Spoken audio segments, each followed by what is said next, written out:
colocar os pontos nos is. Pontos nos is, com Jorge Silva no Rádio Clube de Angra. Portanto, é importante saber falar, é importante saber ouvir. Ninguém sabe tudo, que é ouvir a explicação do porquê das coisas serem como são. Colocar os pontos nos is. Pusemos uma vez mais os pontos nos is No Rádio Clube de Angra.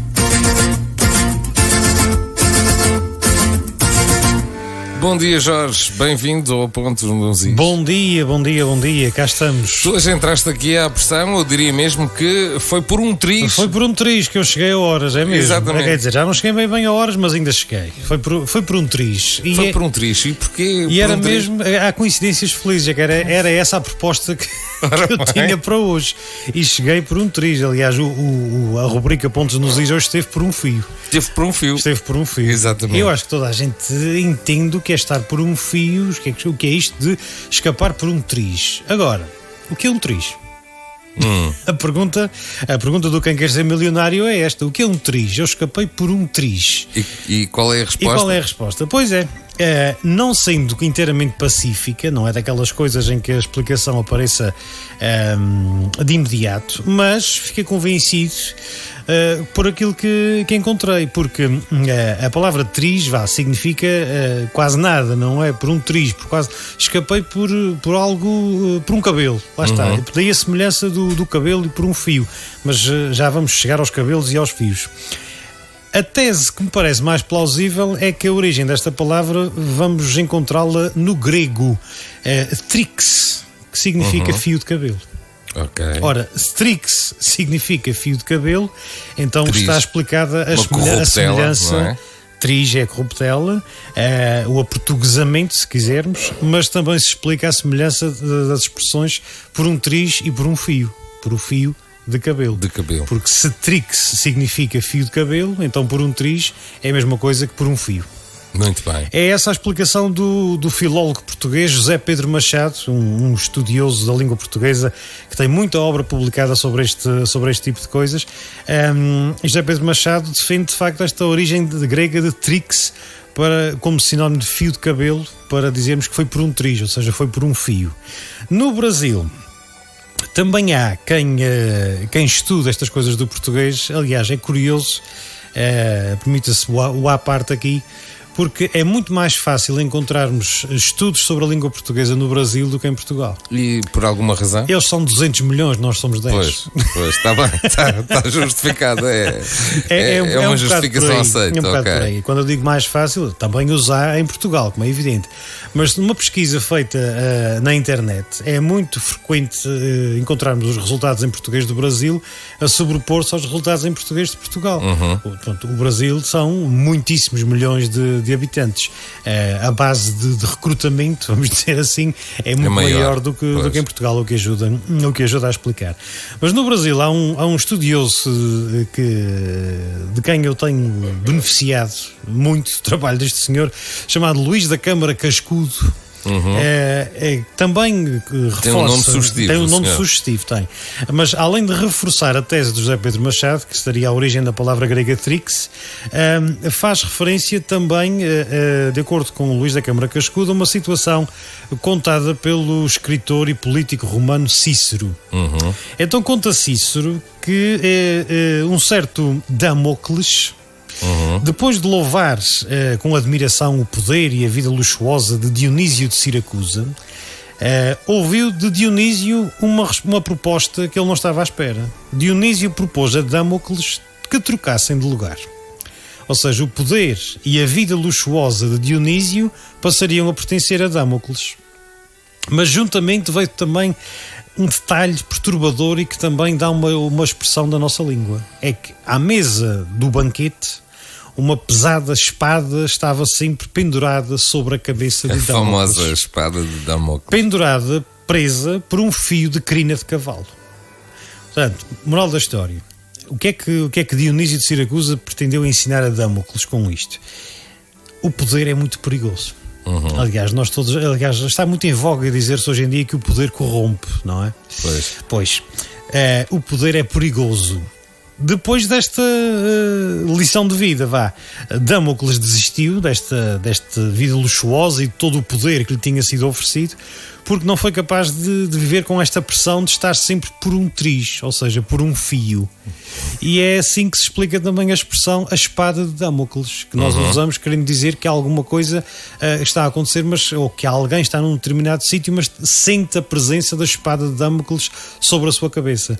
Portanto, a espada de Damocles não é como muita gente julga, aquela do carrasco que vai consumar a execução. Não, a espada de Damocles está constantemente sobre a nossa cabeça, presa por um fio de crina de cavalo. Ou seja, está presa por um fio, está por um triz. Muito bem. Olha, vieste para cá, foi de moto ou de carro hoje?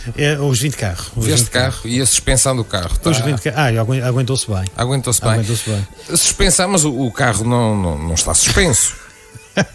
A suspensão é daquelas coisas que nós dizemos: a suspensão do meu carro é muito dura, não é? A gente diz: a suspensão do meu carro está muito mole, os amortecedores já estão a modos de trocar. E porquê suspensão? É uma belíssima pergunta. Porquê é que se chama suspensão a algo que não está suspenso?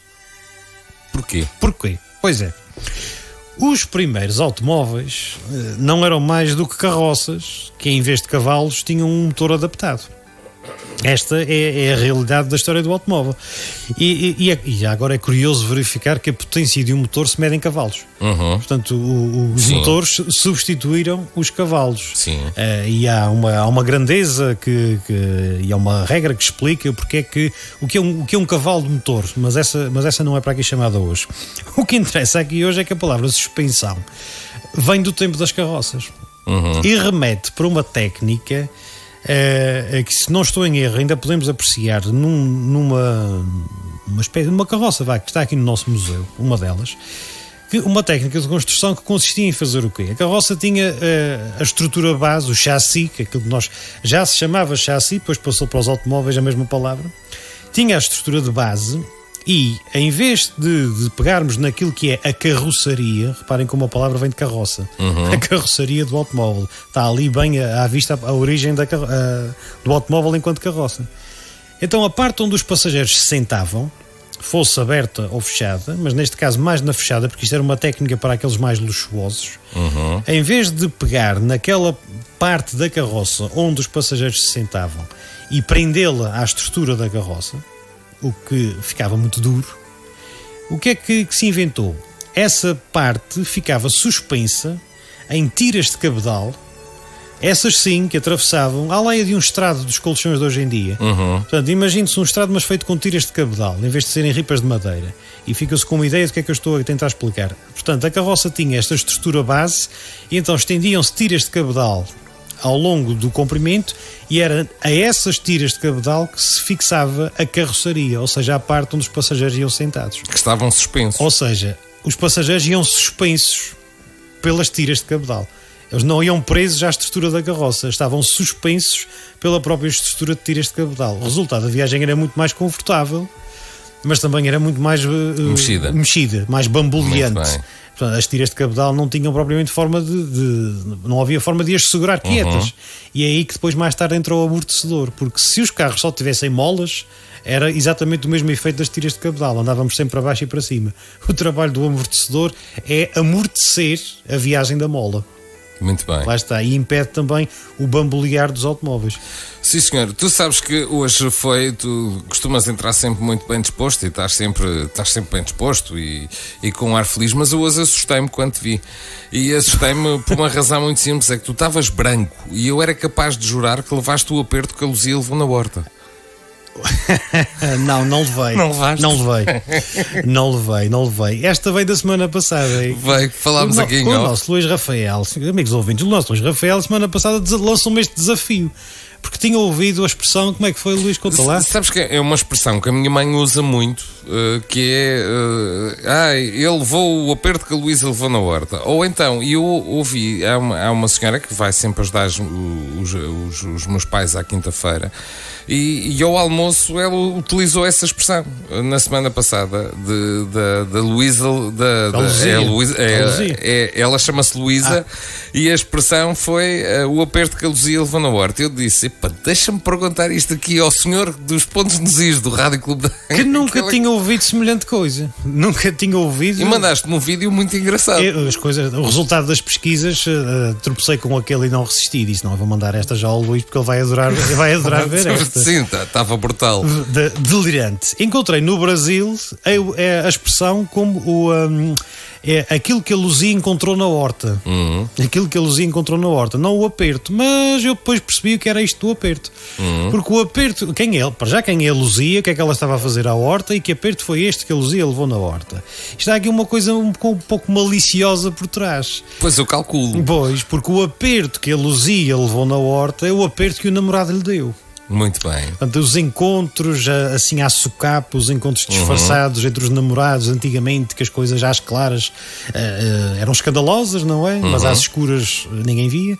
Então a Luzia, quando foi à horta, levou o seu aperto do namorado.